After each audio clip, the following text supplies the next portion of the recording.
Hi guys, my name is Tid. Today I'm gonna read you a story called Fat Cat on a Mat. It's Usborne Phonics readers. Phil Roxby Cox and Stephen Cartwright. Usborne Phonics reader. Fat Cat on a Mat. Phil Roxby Cox. Illustrated by Stephen Cartwright. Edited by Jenny Tyler. Fat Cat sees a bee. Fat Cat flees up a tree. I don't like bees, yelps Fat Cat. Like, buzz the bee, say buzz. I don't like bees and I don't like trees. I don't like bees or trees. Are you stuck? Shouts Big Pig. Bad luck, shouts Big Pig. Fat Cat groans. I am stuck and it is bad luck, she moans.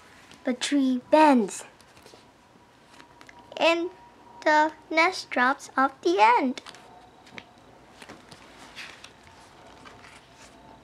The nest drops with a plop on top of Big Pig. Like my new hat, Fat Cat.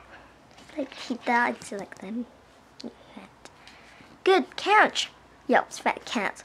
Fat Cat lands in a sandy patch. I must help the eggs to hatch.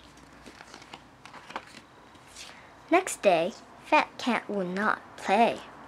Play with me, says Big Pig. Not today, says Fat Cat on her mat. It's a her, I didn't know that. Bake a cake with me, says Shake Snake. Not today, says Fat Cat on her mat.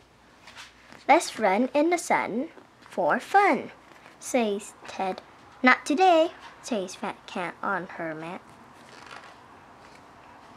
You are lazy, says Big Pig. You are crazy, says Jake Snake. You are no fun, says Ted. She hops up off her mat. It's the eggs from the nest, says Big Pig. Clever Fat Cat. Oh, the chick's so cute. The end. I hope you like it. See you next time. Bye.